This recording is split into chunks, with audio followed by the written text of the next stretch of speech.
Welcome back to the Better Divorce podcast. My name is Paulette Rigo. If you know who I am, I won't bother you with too much information, but we're going to jump right into our conversation. Today is specifically on money. Money is a big issue when it comes to divorce, and for many, it's a fearful aspect and conundrum and overwhelming burden. But on the other hand, it can also be seen as freedom. So I welcome to the show Lori Atwood. She is the founder and CEO of Fearless Finance. Don't you love that name? And a CFP professional. Lori created Fearless Finance to make expert fiduciary hourly financial planning accessible. I love that. To everyone with no sales, no minimums, and no judgment. She's been in finance for over 25 years, starting in the investment banking, asset management, and private equity before starting Fearless Finance in 2016. So thanks for coming, Lori. I'm so glad you're here. Thank you so much for having me. So what made you decide to want to help divorcing people? Not saying that you only help divorcing people, but what made you feel like that was sort of a affinity? Did you have any personal experience, or was it just sort of, a calling, a longing? I don't personally have any experience, but I have so many friends and so many relatives, and they knew what I did for a living, and so I would get these emails or texts, and can you help me? And I don't know what to do. I think I want to leave, but I can only leave if I think that I can do it financially. And I'm like, whoa, whoa, whoa. Let's sit down together and figure it out. Right. And And I'm sure, people use, what do we say, bartenders, hairdressers, as therapists, but they also, and I know I'm being a little facetious with that or no, it's true. sarcastic, but, like that's so true. Like 73% divorce is initiated or filed by women. Yeah. Most women say, really? I had no idea. And so, that's three-quarters of divorce is initiated, not always filed, but initiated by the wife. Um, and 2 years is the average amount of time that those women internally contemplate divorce before they tell anyone. And Yep. usually it's an internal conversation they have with themselves that they're Googling at 2 in the morning or reading a book or listening to a podcast or, just doing their research. Back in the day, I used to spend hours at a bookstore called Borders back where I used to live. Oh I don't yeah, think I it remember exists Borders. anymore. Yeah, I used to sit on the floor with my Dunkin' Donuts iced coffee and read every book I could get my hands on. And I was afraid to buy them because I couldn't bring them home. Right. And my husband would be like, why the hell are you reading books about marriage and divorce? Um, so I would, try to read as much as I can. I think I got to be good friends with the cashier there, and eventually, I'd buy some. But this is back in the days before we had, Amazon and you could buy books or Kindle or any of that. It was either a book or the library or an article, right? But now, of course, we've got, and infinite numbers of resources out there. But therapists used to be also a little bit more of a taboo. Like once you went to a therapist, you were now admitting to yourself and the world in your insurance company that there was a problem. And a lot of women are terrified of that, and men too.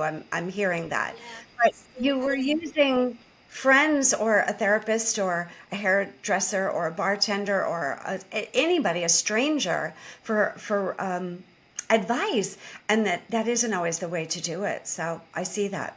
Yeah, and I mean, I've gotten a lot of times,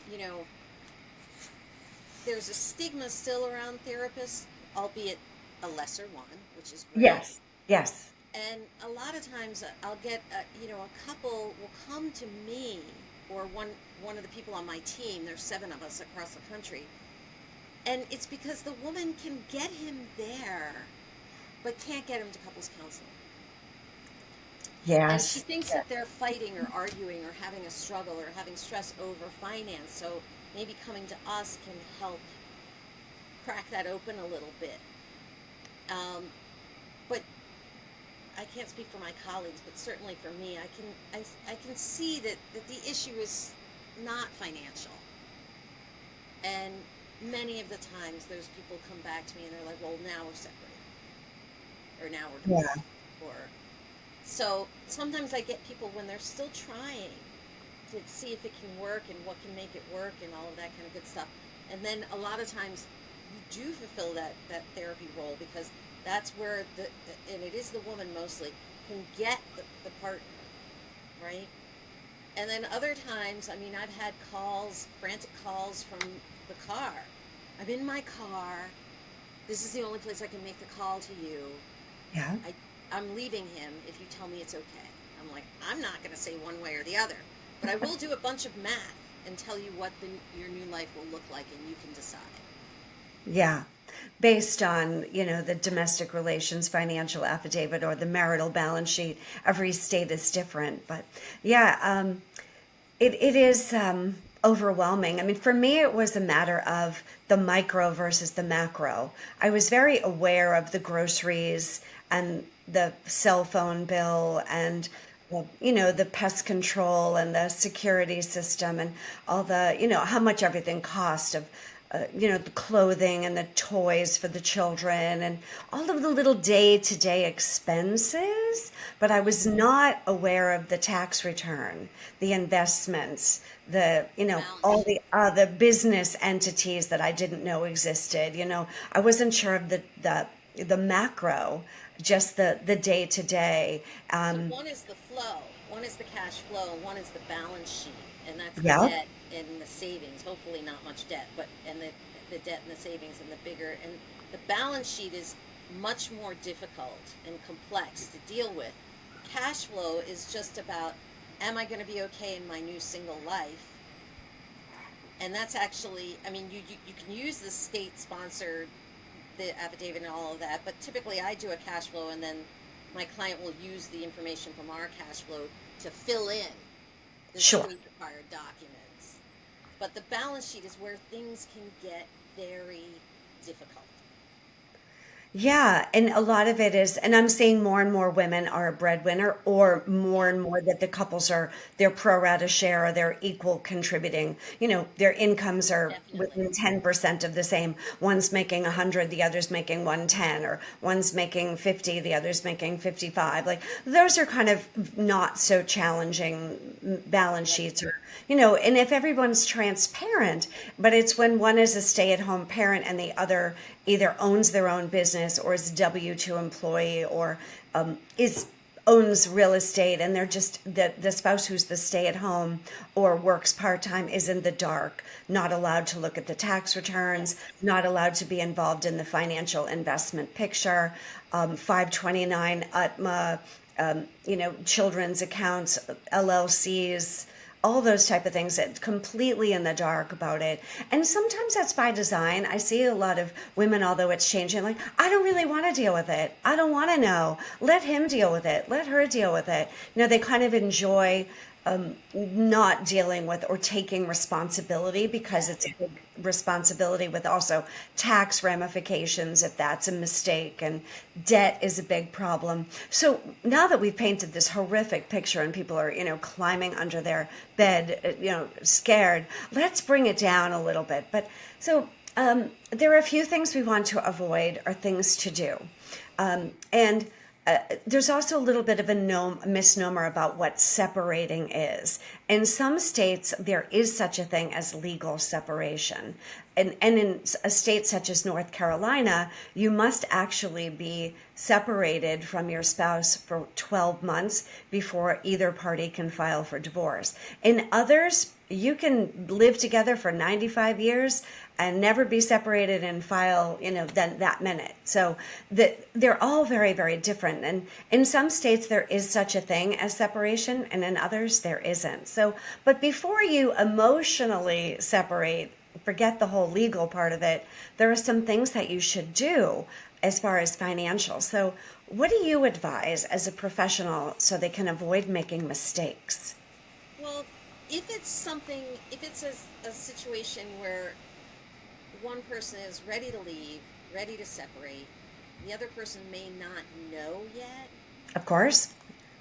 And in some places, all the cards are on the table, and that's different, right? Sure. Yep. So if it's a case where somebody doesn't know yet, the other person doesn't know yet, um, the right thing to do is all of the assets, whether it's cash in bank accounts or retirement, they all need to be reported.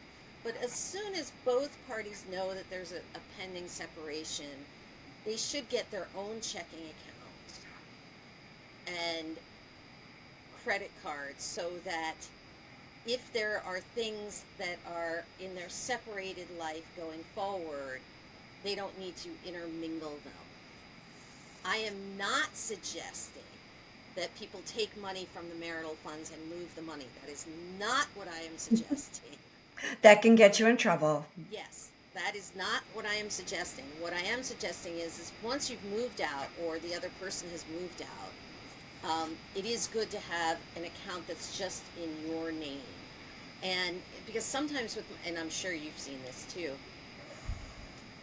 there are financial things that the other person didn't know about.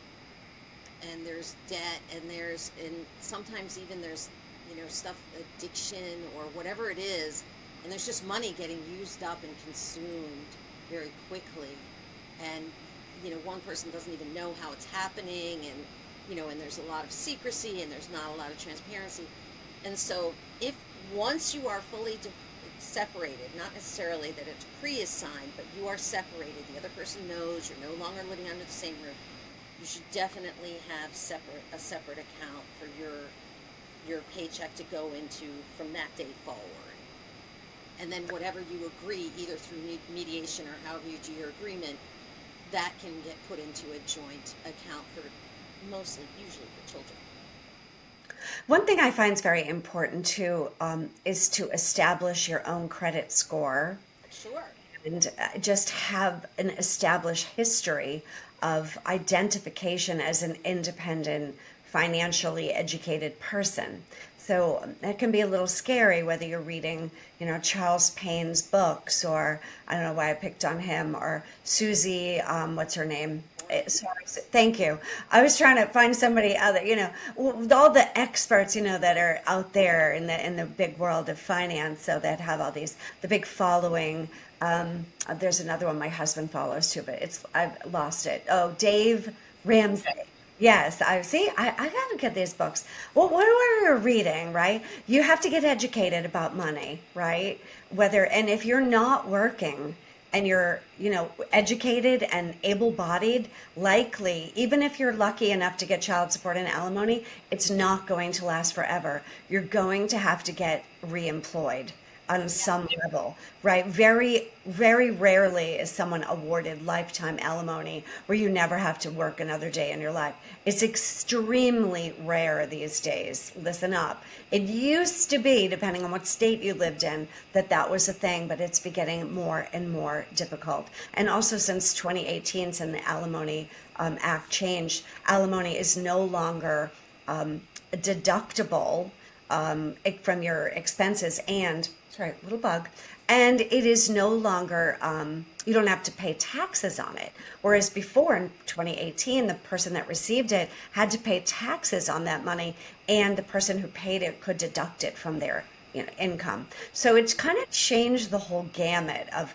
spousal support, maintenance, or what used to be called alimony. So you're likely going to have to go back to work. So you've got to work on your education, you've got to work on your resume, and you've got to create a credit score, a credit history. And if you have no credit cards in your name, you don't have a checking account, as Lori is stating, that's a good place to start.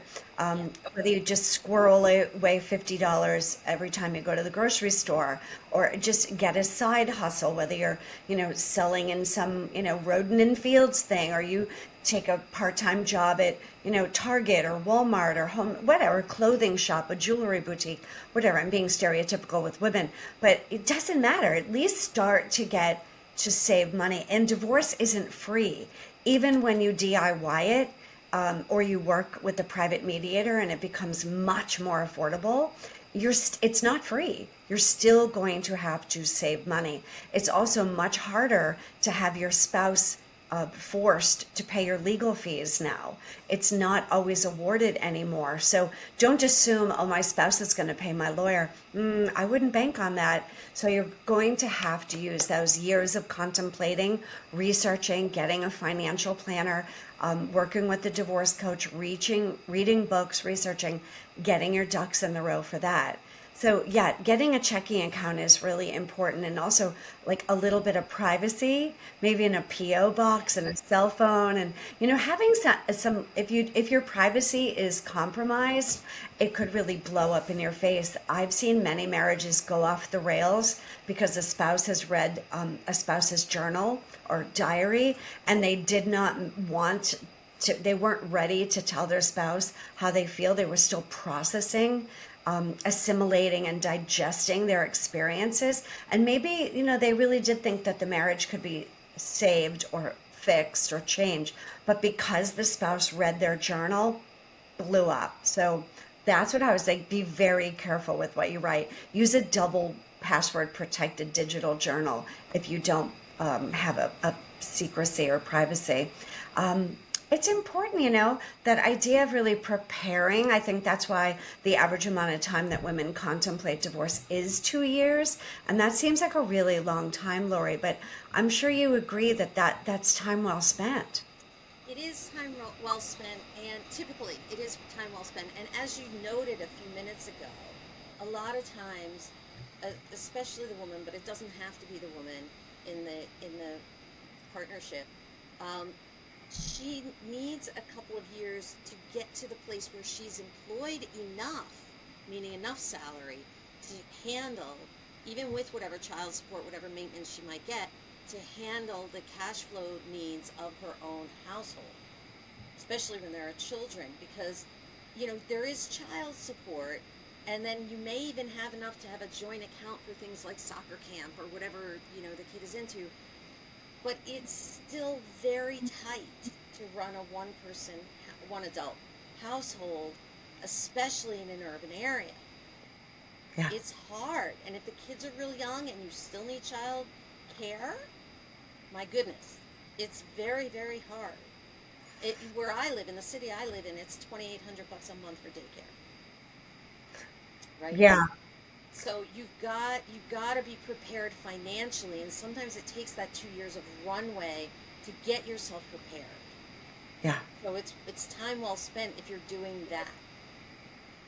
Yeah, you make a good point about what it costs to run one household versus what it costs to run two households, and in Yes. some cases three, because there is this temporary land of limbo or ambivalence of staying in the marital property, or there's a vacation home or a summer home or a winter home or a condo or they're crashing at mom's or their sisters, or everybody's different. So, or an Airbnb, I've seen that for a long period of time too, where we're cohabitating in one property, whether we own it or renting could also be another issue too. And the lease is another issue. Whose name is it in? Breaking the lease, what's the penalty?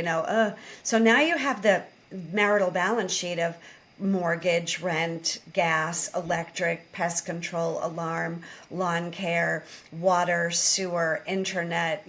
You get the idea, right? All that stuff, the budget. And then one say, oh, well, I'm moving out. And then they want money to pay for the moving out expenses. Well, where the hell is that coming from?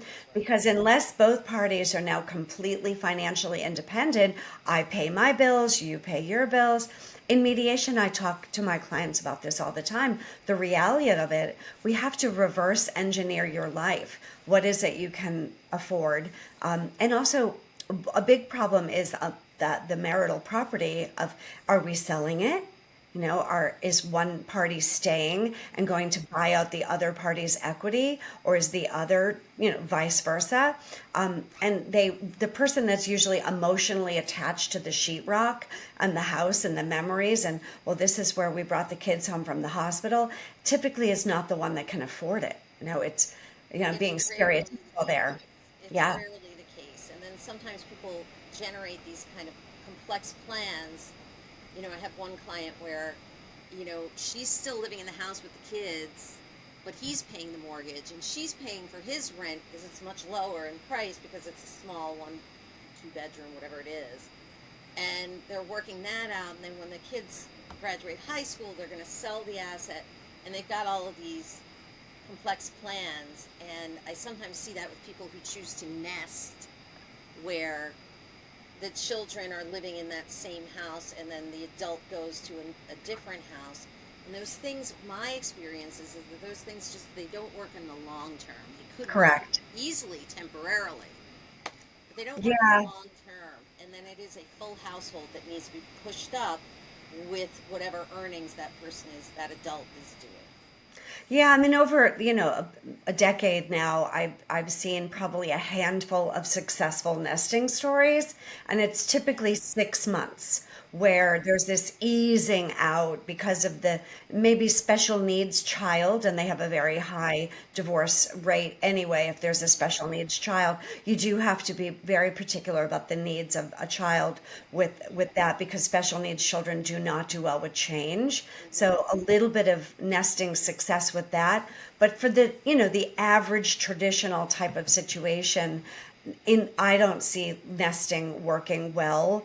Um, it's I've long not seen it work term. longer than sort of the six-ish months that you're talking about. Yeah, unless there's really like the homeschooled situation where the kids, it Yeah, doesn't matter the school system, because then, we have to think, Lori, if there's house A in school system district A and then house B is in a different district, now we have a jurisdiction issue with, sure. if it's 50-50, then now we have a problem with custody. So it's the domino effect of how it's all affecting All it. So it's at all homeschooling, I do see that working sometimes more successfully, but anything can work temporarily, and to honor the child, yeah. having an idea of stability and routine and continuity and stability in their own sense of that I'm okay, and that divorce is about change, not about blame, and mom and dad still love me,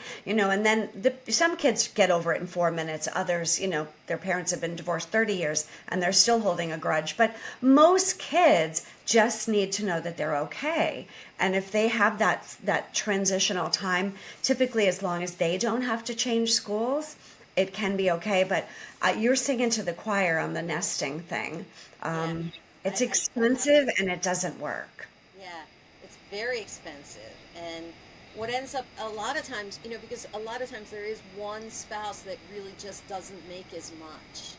And so what we want to be careful of is bleeding that one spouse dry just to keep this thing going, right? It can be very, very unequal. And that one spouse may need those assets to whatever, put a down payment on another place to live or whatever, more training for a better job, whatever it is. Sure. Certainly retirement, which we can't forget about. Right. Uh, Yeah, I've seen also that historically, and this doesn't happen with everyone, that one person tends to be a little bit more of the, dot the I's, cross the T's, doing the math, looking at the checking account, mhm. checking the balances on the credit cards, making sure that everything's paid in full every month, more, I hate to use the word responsible, but, a little more aware of the financial picture, not an overspender. And the other one tends to be more frivolous, more spontaneous, like, let's go here, let's do there. Oh, it was on sale. That's cute. Can't you wait to show you what I bought? Oh, I bought a new couch or a new TV or a new this. And they tend to be more, I like to use the word frivolous. So like that can be a bit of a struggle too in a marriage. And unfortunately, one of the main reasons why couples can argue about money too. Is there a Right. way that that person who tends to be more of the saver can protect themselves? Or what advice do Yeah, you give so them? typically what I find is that in a marriage, there's somebody who's a savings hoarder and somebody who's, I'm going to use your word and say more frivolous with their spending. Sure. Sometimes two saving hoarders marry each other, and that's fine. Usually it's more about extracting money when things break. And sometimes two frivolous spenders marry each other, but typically it's one or the other. And what I see it happening is the hoarder becomes more about saving and hoarding, because it's like a pendulum, and the spender is like, oh, they're hoarding too much, I'm going to spend even more. And so the gap between them widens as a result. And so what I like to tell people is, you are whatever type you are. It's imprinted, in my opinion, it's imprinted on your DNA. You've got your upbringing baggage, whatever it is, we all do. You are who you are with money, and that other person is who he or she is with that money. And so instead of trying to change that behavior, because I've never seen that happen, instead of trying to change it, we want to put scaffolding around, right? So if you're the savings hoarder, for example, and you're worried about what's going to happen, then you're going to need to see either somebody like Paulette who does mediation, or if you're going to attorneys, whatever you're ending up doing, and ask, can I sequester some of this cash prior to a decree being signed? What are the rules? And see what you can do to try to protect the money that is existing in the marriage at the time of the separation. And then money moving forward, again, if you have your own separate account and you're putting money in, then you don't, especially if there's addiction, which is just, God, it's just awful financially. Yeah. It's obviously awful for a million other reasons, but financially it's just terrible. And you need to protect money against that sort of behavior, or there's another love interest or another romantic interest or whatever there is, right? You've got to stop money from seeping out. And so you need to speak to your mediator, to your attorney. Where can I draw the line in the sand and say, this is how much money is in the marriage at this point, and then be able to sequester the rest? Don't do it on your own. Get legal advice on that, or mediator advice on that. Yeah, I mean, in mediation, if it's a civil, amicable, uncontested, reasonable, last night I had one that came over at 5, they stayed till 7, and we had ironed out a lot of things. And, they were I'm going to keep my 401k, you keep your 401k. They also have not been living together for a year, but they were so transparent that a little part of me wanted to question it. But that's the mediator in me. I'm like, who's hiding what? But I Yeah. don't think they were. But I'm just, my radar went up a little bit there. But there is this level of like, you know, um, of uncertainty versus uncertainty, in this, right? And that person that's more frivolous and more spendthrift does tend to, I'll show you who's boss, and they go buy a new car until It's I the say, cars. I see that all the time. Cars, yeah. Because until I tell them, by the way, you just bought your spouse half a new car. Like, yeah, hello, there's only 3 types of assets in divorce: premarital, non-marital, and marital. And yep. if you can't prove that it's premarital or non-marital, I don't care who made it. I don't care who invested it. I don't care who bought it. It's marital. And if you don't like that, then you had no business getting married. Yeah. That's how it rolls, people. So you've got to try to get out of this marriage quickly before there's dissipation of marital funds. And that's a great Typically, point that you make. And sometimes this happens for a million different reasons that are not financial, but the sure. elongation of the process is terrible financially. Torture. It's Yep. terrible for you financially. I just had a woman the other day, lovely woman, and she makes a lot more than he makes, but he has refused to move out of the house. And so Yep. she moved out, and the kids are with her, and that's all fine. But she can't sell the house because he won't leave it. Well, she has to litigate, and it has to be ordered by a judge. And it has to be ordered by a judge. And Yes, it's trust me, I've done it many times. So, yeah, I'm oh, sure you've seen it. the It's other solution is to get a temporary order. You or a can get a temporary temporary. order Yeah. exactly before the decree is signed. And so Yeah. she's working on all, that's exactly what I said to her. And she's working on all of those things, but all that's doing is extending Yeah. the time where she's having to pay. And so I don't want people to make rash decisions, obviously, Yeah. but the less you extend this whole process, the better financially you will be, Mm-hmm. and so Yep. will the other person.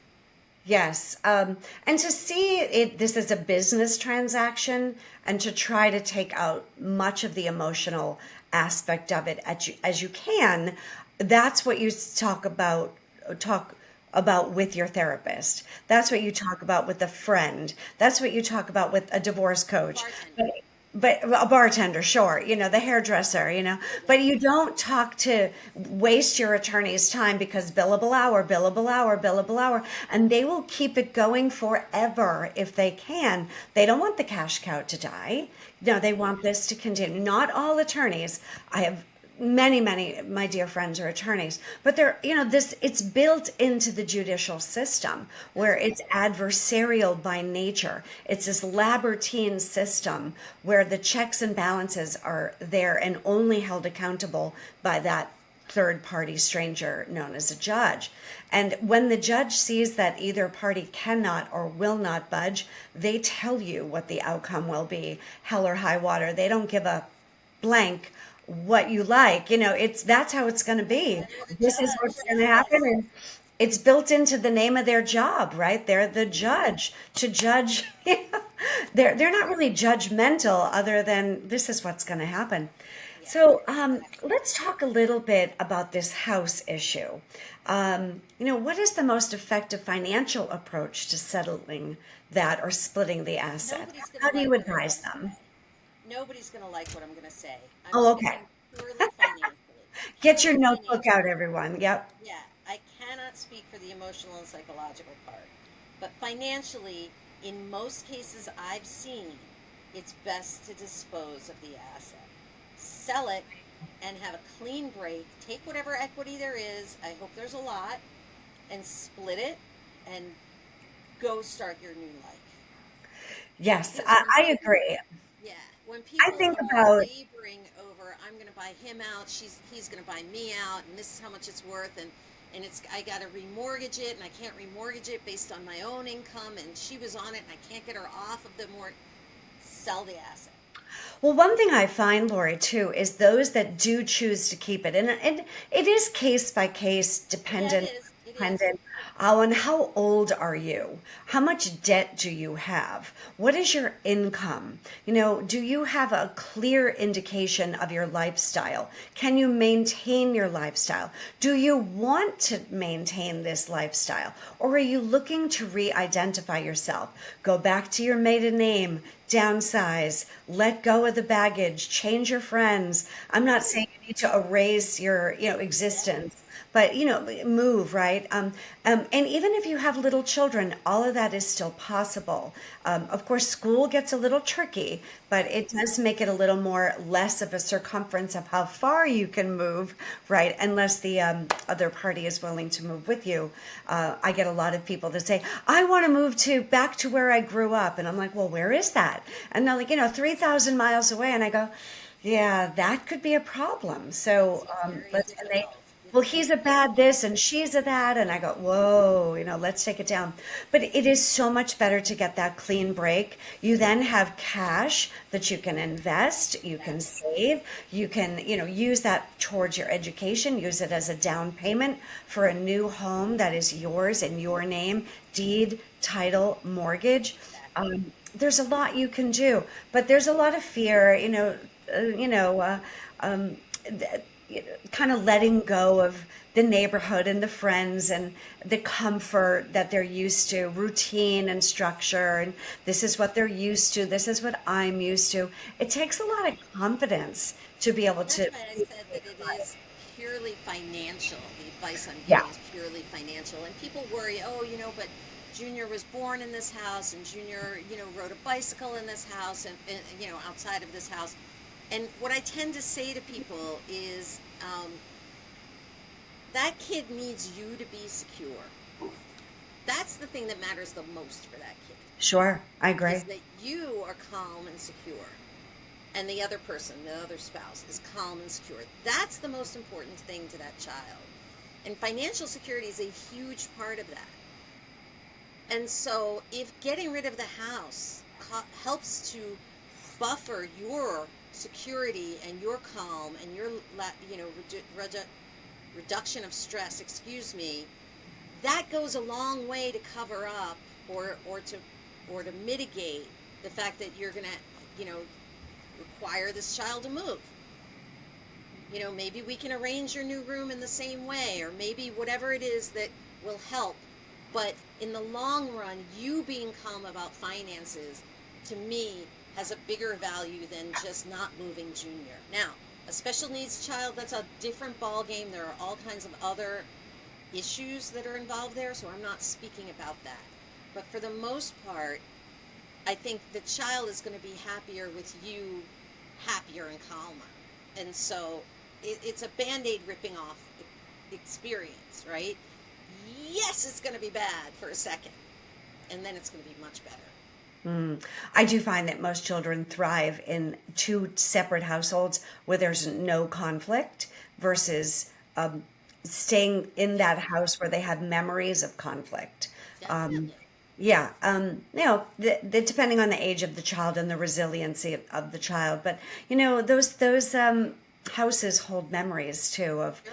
yelling and arguing and all that Yeah, sort of things too. sure. It's case dependent, and Yeah. that's the beautiful thing about privately mediating versus litigating, because the judge doesn't have time to learn all those nuances of the family, unless you go to trial, which is another conversation. True. In a trial, the judge learns more about your family than you know about your family, but it costs you a hell of a lot of money for the judge to be educated about the nuances of, the researching of what school they go to and who chose the pediatricians and the That's right. timeshare and who delegated what and all the behaviors. And most judges are just sitting there, for hours and days and weeks on end, learning and learning and learning, so that ultimately they compare the two sides and believe who's more credible, who's more believable, and in some cases, who's more likable.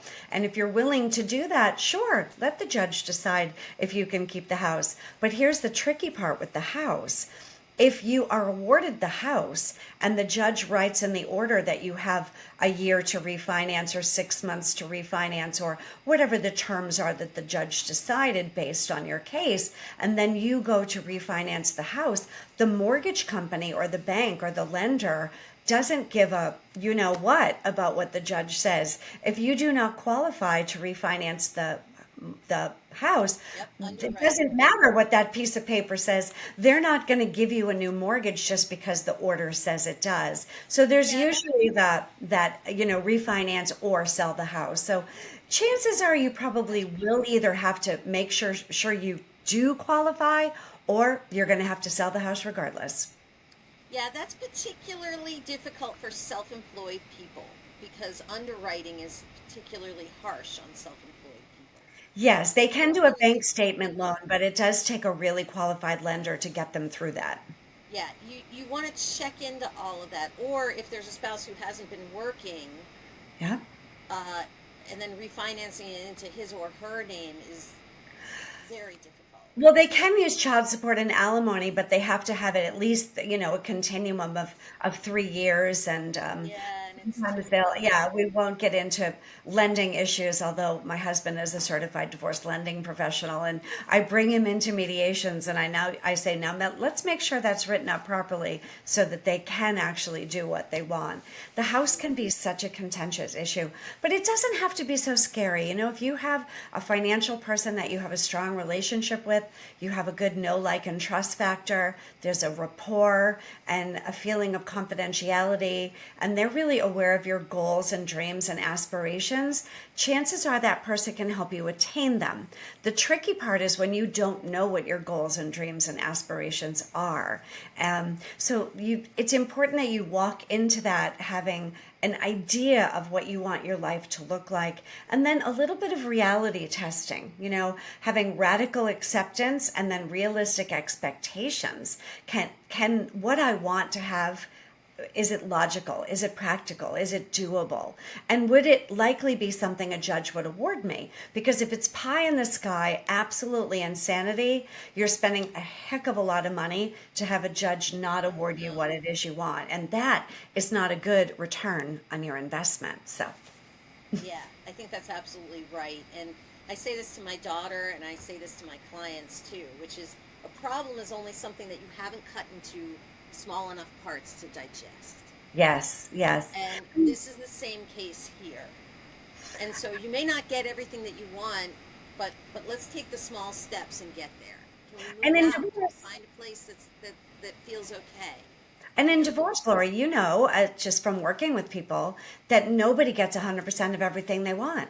It's nope. just not how it works. It's like, I always say, it's like a knotted ball of yarn. And we have to, like one a cat would play with, and it's all tangled. And, a mediator's job is to untangle the ball of yarn so it's a string. Yeah. And then once it's a string, and that can take time or 5 minutes, depending on how big the ball is and how tangled it is then to take some scissors and measure half-ish what the equitable division is, if it's an equitable division state or a community property state. That's easy. You cut that thing in half and boom chicka That's boom, it. right? And you cut it in half and you say, this is your half and this is your half. But no one person gets the whole string. It doesn't work that way. There's this fantasy, well, he cheated or she lied or she this and he that. You know what? That's nice. That's horrible. Nobody gets a blue ribbon because their spouse was a jerk. You don't get a trophy because you married a jerk. You just don't. I'll give you one if you want it, but but that's not how court and divorce works. So Yeah. it's very difficult. But the financial part is so important. I find that financial literacy, financial confidence, financial knowledge and wisdom goes a long way when they have an idea of what likely would the outcome be, and getting a clear picture on those numbers of what you have. And also starting to realize that rebuilding your life comes from your own resiliency and responsibility for the part that you played in the demise of the marriage, and owning that and then starting over, whether that's starting a career, getting a job, going back to school, not paying off your credit cards, or at least buying something on a credit card and paying it off every single month so you can start to develop a credit history. Many divorced people, I didn't have a credit card in my name when I filed for divorce. So it was very, very scary. But I am so excited we had this conversation. Thank So you. tell Yeah, me it a was little bit really about fun. things, how people can get a hold of you and learn more about you and your work and reach out and get a phone call with you. Yeah, so thank you. So we're at fearlessfinance.com and you can fill out a contact sheet. And if you put Rigo in the promo code, I'll give everybody $50 off their first meeting. But the thing is that we're fiduciary financial planners who work by the hour. We don't sell products and we don't manage assets. We're here to give you the advice that's best for you, financial advice that's best for you. And with no strings, no commitments, no judgment, we're going to walk you through the financial aspects of your life together. We'll always be there at the other end of the phone if the basement floods or whatever it is. And you can also reach us on all the socials in Fearless Finance. Perfect. I love the name, Fearless Finance. We do need that. Don't be afraid of it. You have to be Yeah, fearless. that's right. Facing it is 9/10 of the battle, honestly.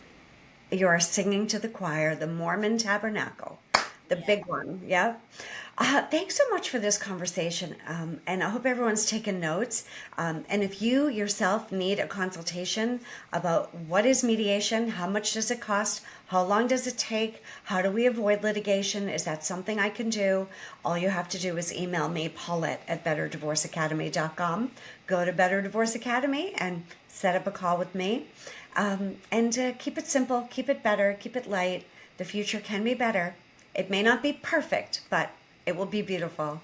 And until next time, I'll see you soon.